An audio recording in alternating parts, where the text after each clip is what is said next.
Hey guys, welcome to Under the Sun, where we talk about everything that is happening under the sun. Today, we're gonna talk about Ramayana.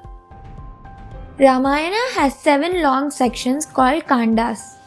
Balakanda, which means the incident of childhood, is the first book of epic Ramayana.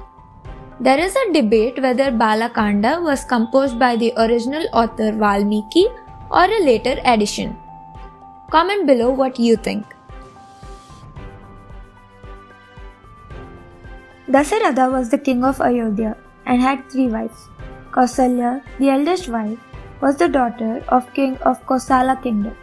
Kaikeyi, the second wife, belonged to the ruling family of Kekaya clan.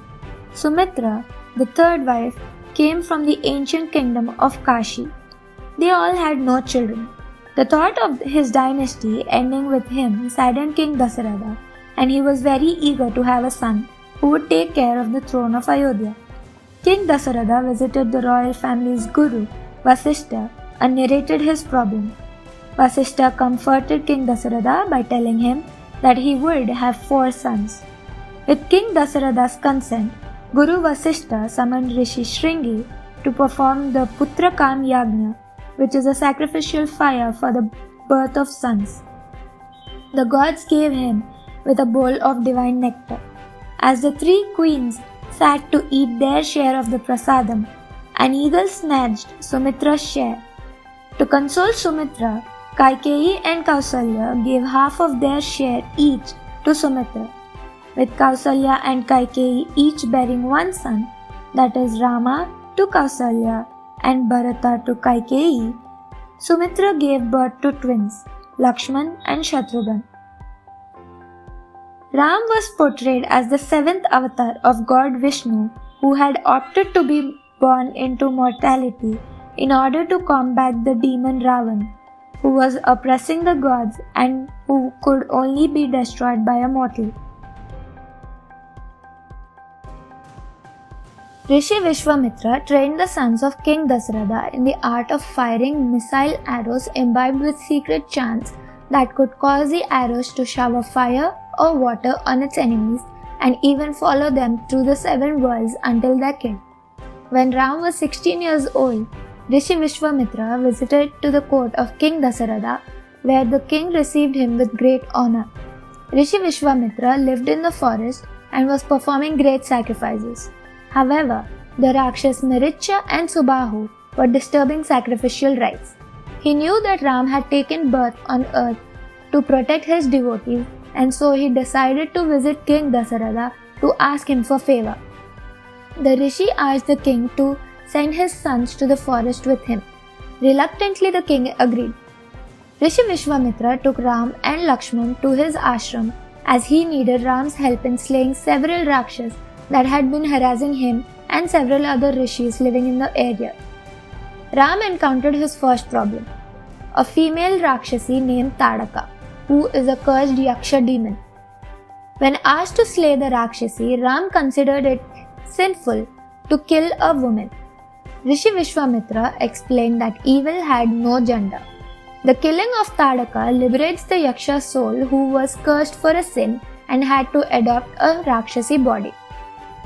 Rishi Vishwamitra presented Ram and Lakshman with several astras and shastras that would be used to them in the future. Ram and Lakshmana were taught the advanced military art and given the knowledge of all the weapons and their uses. Rishi Vishwamitra told Ram and Lakshman that soon he, along with some of his disciples, would perform a yajna for 7 days and nights that would be of great benefit to the world, and the 2 princes must keep close watch for the 2 sons of Tadaka, Mricha and Subahu, who would try to defile the yajna at all cost. The prince therefore kept a strong vigil for all of the days, and on the 7th day, they spot Mricha and Subahu coming with a whole host of Rakshas ready to pour bones and blood into the fire. Ram pointed his bow at the 2 with 1 arrow killed Subahu and with the other arrow killed Mricha. Lakshmana dealt with the rest of the Rakshas. The yajna was completed successfully. One day, a female child was found in a furrow in a field. and for that reason it is regarded as the daughter of Bhumi, the goddess of earth. She was found and adopted by Janaka, the king of Mithila, and his wife Sunayana. Overwhelmed with joy, the king regarded the child as the miraculous gift of God. The king brought her to his palace and brought her up as his own. She was named Janaki and Narada called her Sita. In her childhood, Sita, while playing with her sisters, had unknowingly moved the table over which the Shiva Dhanush, which is a divine bow of Lord Shiva, gifted to King Janaka by Rishi Parashuram for safekeeping, which was given to him by Lord Shiva, had been placed. This incident was noticed by King Janaka, and he decided to make this incident as the backdrop for Swayamvar. Rama, while going to Mithila for Sita's Swayamvar along with Rishi Vishwamitra and Lakshman, stopped at the then uninhabited hermitage of Rishi Gautam. Vishwamitra narrated Ahalya's story to Ram and asked him to free her. Ahalya, the wife of Rishi Gautam, was a beautiful woman. Indra, king of the gods, was tempted and decided to seduce her with trickery. He asked the moon to become a cock and crow early, fooling Rishi Gautam into thinking the dawn had arrived and causing him to go down to the nearby Ganges for his usual morning bath. While the Rishi was bathing at the river, Indra assumed Gautam's form and visited Ahalya, fooling her into thinking he was her husband.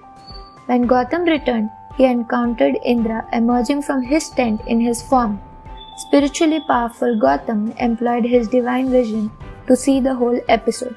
Enraged, he cursed Indra with impotence and cursed the moon, which had an unblemished look until then, to have spots. Rishi Gautam, in a blind rage, also cursed his wife Ahalya to turn into a stone. Innocent of any intentional wrongdoing, Ahalya begged for forgiveness. Gautam relented somewhat and said that when Ram was reincarnated, he would bless her and break her curse.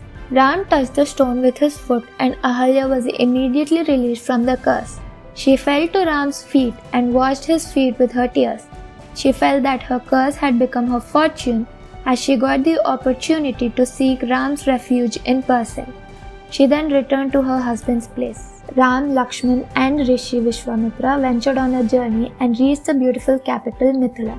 The king of Mithila, Janaka, welcomed the great Rishi and inquired about Ram and Lakshmana who were accompanying him. The brothers then set out to discover the beautiful city and visited Janaka's garden. It was the first meeting of Ram and Sita. Sita had fallen for Ram and prayed to Devi Gauri that she helped her to attain Ram as her husband. King Janaka had arranged a Swayamvar ceremony to select a husband for his daughter Sita. King Janaka sent a messenger to invite Ram, Lakshman and Rishi Vishwamitra to attend the Swayamvar, which included a contest. King Janaka announced that whoever, after lifting the Shiva Dhanush from its place, string it and shoot an arrow with it would be married to Sita. Many princes have tried and failed to even lift the mammoth bow. Ram effortlessly lifted, string and broke the divine bow. Sita approached Ram and placed a wreath around his neck. Janaka sent messengers to Ayodhya from where a marriage procession consisting of Ram's family, friends and well-wishers departed for Mithila. Messengers were sent to the kingdom of Ayodhya to invite Dasarada for wedding of his sons. Thereafter the two kings met and Janaka bestowed Sita upon Ram and his second daughter Urmila on Lakshman. After the Swayamvar, Ram, Sita and the entire royal family began their journey back. Rishi Parashuram confronted with them. He was the sixth avatar of Vishnu and found it unbelievable that anybody can break the bow of Shiva. He had brought Lord Vishnu's bow and challenged Ram to string the bow and fight a duel with him. Ram respectfully bowed to Rishi Parashuram and within a twinkling of an eyelid snatched the bow of Vishnu, string it and placed an arrow and pointed it straight at the challenger's heart. Ram asked Rishi Parashuram what he would give as a target to the arrow in return for his life. At this point, Rishi Parashuram realized that Ram is Vishnu's incarnate, his successor. He accepted Ram's superiority, devoted his tapasya to Ram and promised to return to his hermitage and leave the world of men. Please like, comment, share and subscribe to Under the Sun.